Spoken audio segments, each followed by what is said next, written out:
Aujourd'hui, troisième vidéo d'une série sur la ferme atypique située dans le magnifique secteur de Gré-Vallée dans les Laurentides. Tommy va nous faire la visite et nous expliquer ses installations pour la gestion de ses animaux au pâturage.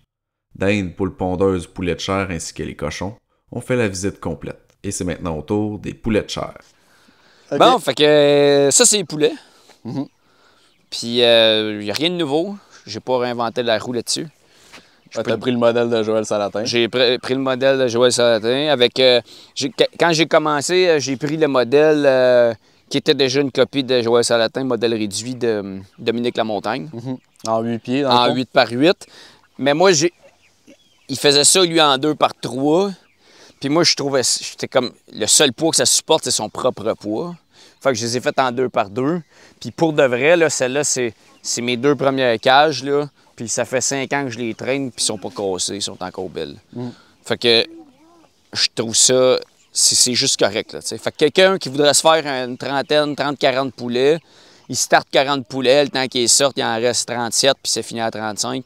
C'est une super belle grosseur, les 8 par 8.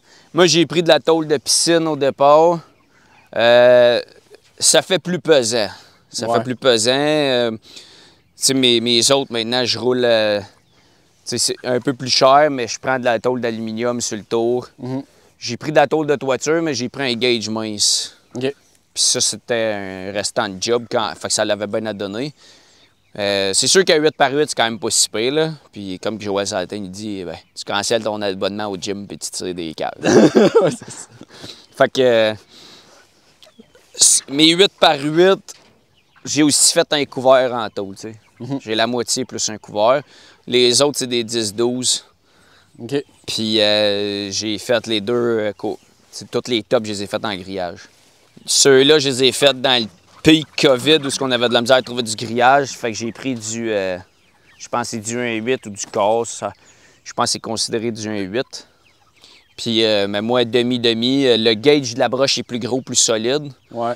En bout de ligne, t'en as moins, fait que c'est plus solide puis plus léger. Fait que demi-demi, pour moi, c'était parfait, là. Mm-hmm. Puis là, je roule. J'ai un autre frame, là, j'ai commencé. Là. Techniquement, j'aimerais ça rouler avec, pour 300 poulets, 4 grosses. Mais là, j'ai pas le temps de la faire, puis ben, j'avais 2 8-8, fait que je redivise mon 8-8, puis that's it, là, je suis correct avec ça.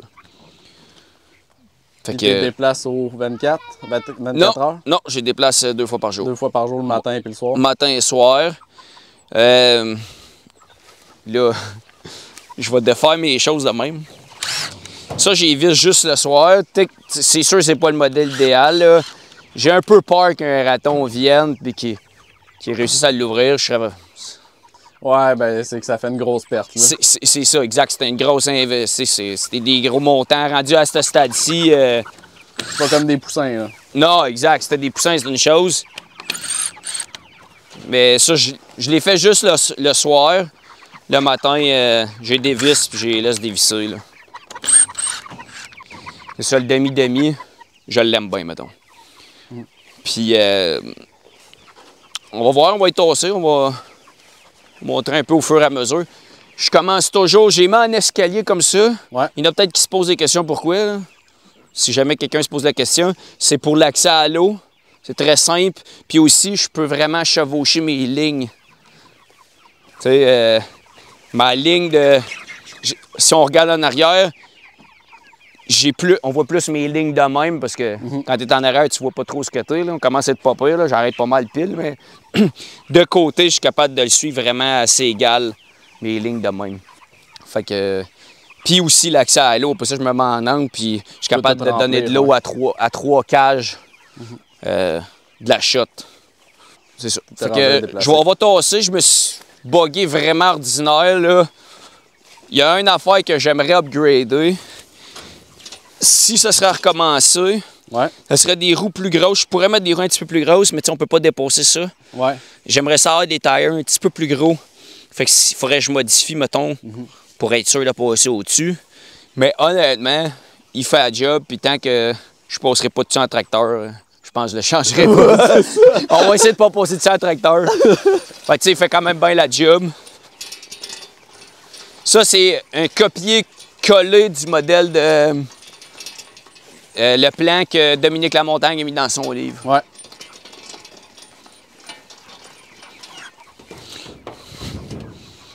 Le plus important, c'est la petite courbe ici. Parce que si ça frotte à terre, vous allez avoir les mains pleines de marde à chaque fois. C'est vrai. Ça semble niaiseux, mais ça rend la chose plus agréable.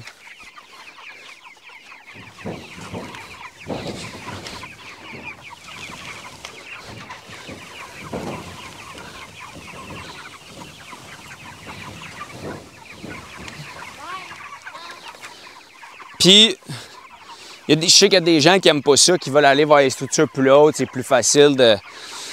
Moi, j'aime bien ce modèle-là.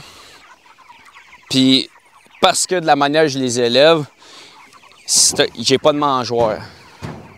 Puis, pour une couple de raisons, mais là, ils suivent très bien, puis c'est comme une conséquence du fait que je les nourrisse directement au sol.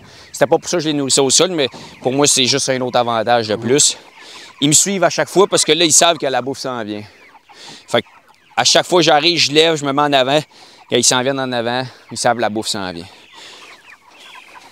Puis le pourquoi que j'ai décidé de les nourrir directement au sol, ben j'ai suivi un peu le modèle de Dominique, lui aussi, qui parlait il avait fait des tests avec des rations. Ouais. J'ai décidé de rationner. Puis ça changeait. Dans le fond, si tu ralentis un peu la croissance, ben tu changes un peu la texture de la viande. Puis ça fixe aussi un peu plus le goût. Puis c'est là que j'ai voulu me démarquer finalement. De faire un poulet pas nécessairement rustique, mais essayer de trouver un juste milieu. C'est sûr, faire du poulet rustique, comme, je sais pas, des races vraiment rustiques, ben ça vaut très cher parce que c'est une croissance très lente. Puis c'est pas tout le monde qui est prêt à manger une viande. Ouais, c'est moins habitué que la viande d'épicerie, c'est comme tellement un choc, beaucoup de gens sont pas prêts à ça. Déjà que c'est un peu un choc pour les gens des fois. Fait que j'élève les races commerciales de façon un peu plus rustique. En les rationnels, là, on voit, ils se tiennent énormément sur leurs pattes. Puis en les nourrissant directement au sol, ben, ils se tiennent sur leurs pattes, puis ils grattent, puis ils mangent, ils font pas juste se gaver à volonté. Parce que si j'aurais de mangeoire, puis ils mangeraient pas mal tout le temps à volonté, quand je viendrais pour les tasser, ça voudrait pas vraiment bouger. Ah ouais. Fait que je comprends le monde de vouloir rouler dans des plus grosses structures à ce moment-là. Mais évidemment, ça prend plus de temps. Moi, à 8 semaines, mes poulets sont plus petits. Puis, il parlait de... Dominique Lamontagne, il parlait de... Si je me souviens bien, c'est... Il disait juste assez, c'était 100... quelque chose comme 150 grammes par poulet par jour, fait que je redivisais ça. Là, j'ai monté un peu, parce que vu que je les nourris au sol puis ils bougent, je leur donnais un peu plus de protéines, dans le fond. Puis, je trouve que là, ça fait juste correct. Là. Honnêtement, je suis peut-être à... Je suis pas à 200, mais je dois être pas loin de 200 grammes par poulet par jour. OK.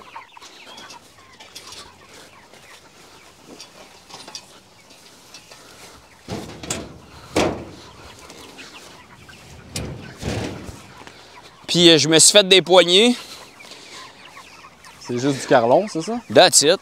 Avec une grosse broche. Tu sais, je pense pas que je suis le premier, là, j'invente pas la roue. Là. Mais j'ai roulé longtemps avec un binder, j'accrochais puis je changeais mon binder. Là, je sais comme maintenant, je suis tanné, fait que je me suis fait une poignée pour chaque. La seule affaire, c'est que faut pas t'oublier qu'elle est là puis t'en faire dedans en repartant des caves. Là. Ah ouais.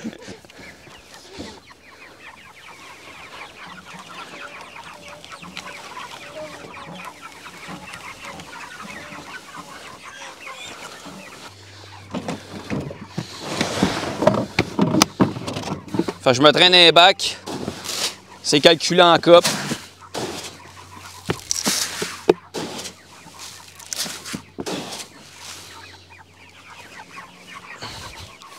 Quatre copes par poulet, par cage, matin et soir.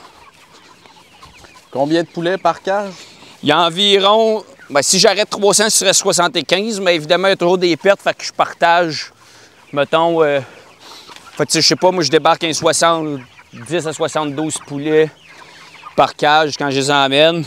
Si j'en perds 2-3, après ça, ben, ça finit à l'endroit de 70, mettons, là, par cage. Là. Puis là, ben, l'autre affaire, je trouve ça agréable avec les demi, c'est que ça passe bon au travers. Ah, ben ouais, tu fais rien que l'envoyer.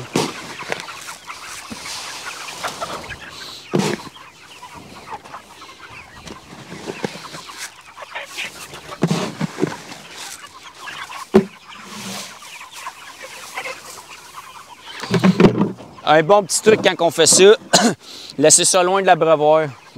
J'en pite jamais vraiment proche. Je m'assure qu'un poulet est capable de manger des deux côtés sans toucher à mon abreuvoir parce que des fois, ils vont tellement l'accrocher qu'ils n'arrêtent pas de la vider. Tu sais. OK. Fait que ça, c'est un petit truc que j'ai trouvé avec le temps.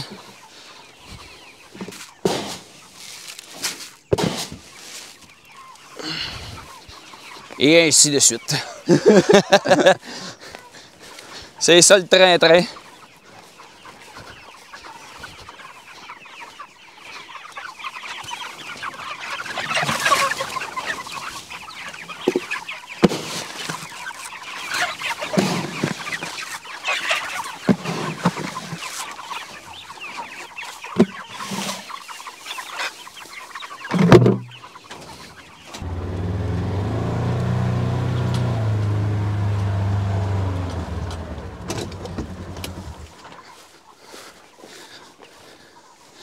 Fait que dernièrement, l'année passée, j'ai décidé de prendre toutes des...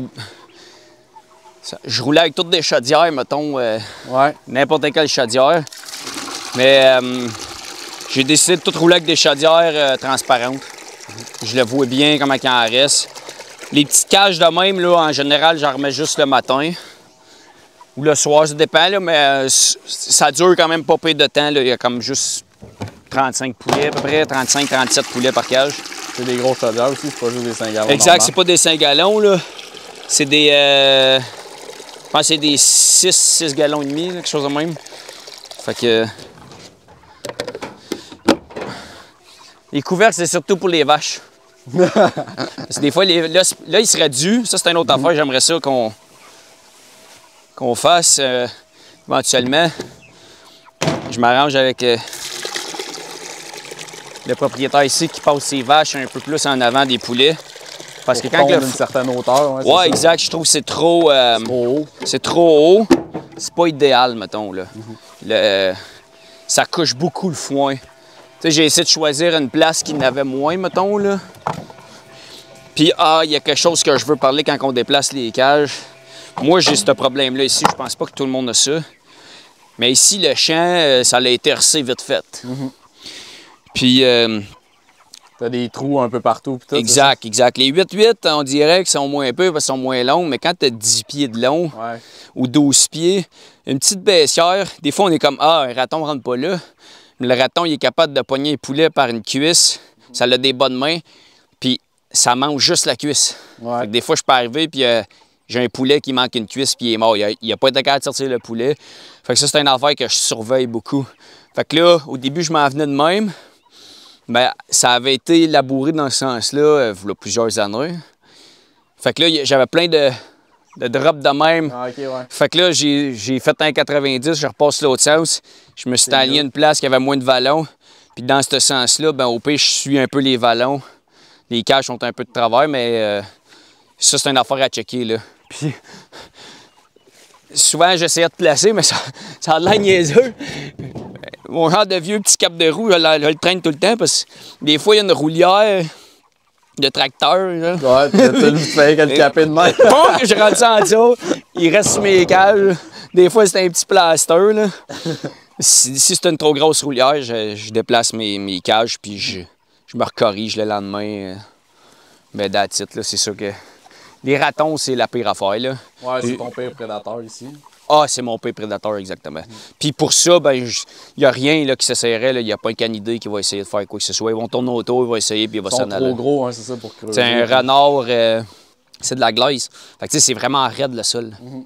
Fait que même s'il creuserait, j'ai déjà vu des scratchs, mais ça l'arrête là. Il n'y a pas creusé creux. Là. Ça vaut pas l'effort pour eux autres. Fait que je voulais montrer mes cloches. J'ai 3 modèles de cloches, mais j'en ai déjà essayé une coupe. Ça, c'est un modèle, mettons, au Québec assez classique parce qu'ils vendent ça au Ranch Cunicole, puis il y a bien des places qui, même des petits co-op, puis ils prennent là. Puis ceux-là, ils vont bien, mais ce que je trouve, c'est qu'ils sont proches de la terre. La balle est juste là, puis des fois dans l'herbe, ils vont avoir jamais de même, puis là, il n'y a pas assez d'eau, fait qu'ils peuvent se vider, tu sais. L'autre affaire, c'est que je les accroche sur une vis de même. Ouais. Il y a le fait qu'ils soient trop basses, à mon avis, puis le fait que je donne de l'eau de la rivière. Fait que, évidemment, il y a tendance à se former un petit peu d'algues, j'y rince tout le temps, mais tu sais, des fois, il y a des petites cochonneries. Puis, ça vient boucher. Ouais, ça vient boucher. Puis, en dessous, ici, il y a un filtreur. Fait que je suis obligé de l'enlever de même, de dévisser, puis de nettoyer mon filtreur, puis de le remettre. C'est pas le modèle idéal. J'avais été hésitant à changer de modèle, mais je vais montrer le modèle que j'ai maintenant. Puis quand ceux-là vont s'en aller, je veux tout remplacer par ceux-là. C'est le modèle à canard qui se vend justement au Ranch Cunicole depuis un certain temps. Là, on voit, elle est beaucoup plus haute, puis je pourrais même le relever encore, tu sais, je pourrais la mettre haute de même. Mais pour moi, le gros avantage, premièrement, le système est hyper simple, c'est que je fais ça ici de même. Ah, puis tu peux Puis mon filtreur, il est là. Je dévisse ça de même. Puis là, on voit. Puis souvent, je fais juste ça de même. T'sais. Puis si ça a besoin d'un peu plus de pression, mais... Je le reclippe, puis j'ai pas besoin de défaire tout mon setup. Je le reclippe là, that's it.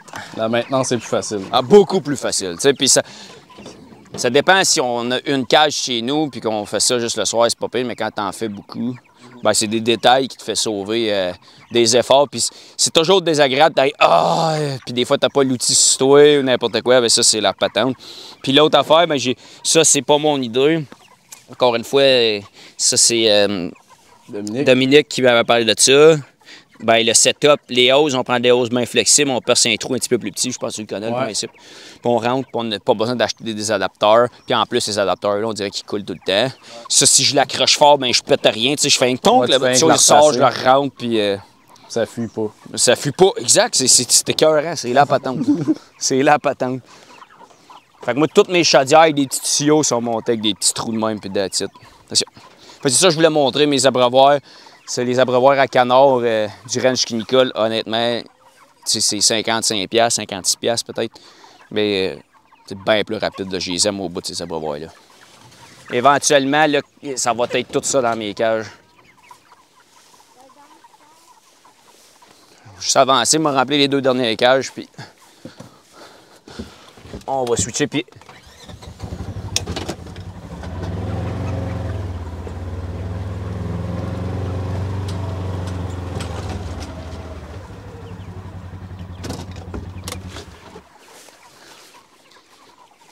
Puis là, on voit aussi comment ils font de l'exercice. Ils sont encore en train de manger. Moi, ça, pour moi, ça parle beaucoup. Puis on voit qu'ils se tiennent sur leurs pattes puis qu'ils bougent.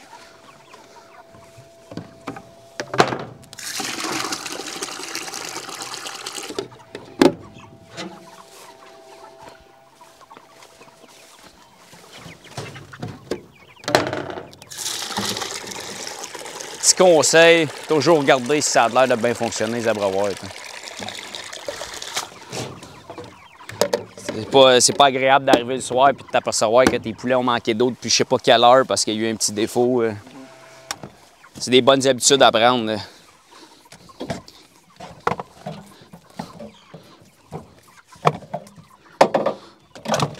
Fait que c'est pas mal ça les poulets. Puis on va aller où est-ce que je me remplis d'eau. Puis je veux montrer ce setup-là. Parce que ça, c'est... pour moi, c'est une pièce maîtresse des opérations. L'eau, je pense qu'il y a beaucoup de monde que ça bug à ce moment-là. Ouais, surtout au pâturage. Là. Surtout au pâturage, exact. Exact. Fait que ça, pour moi, c'est la grosse patente. C'est idéal. Fait que il est pas mal à mon goût maintenant, mon trailer. Dans le prochain épisode, Tommy nous détaille son 1000 litres mobile, pièce maîtresse de sa ferme. Merci à tous les membres qui soutiennent financièrement le projet de partage via l'abonnement payant.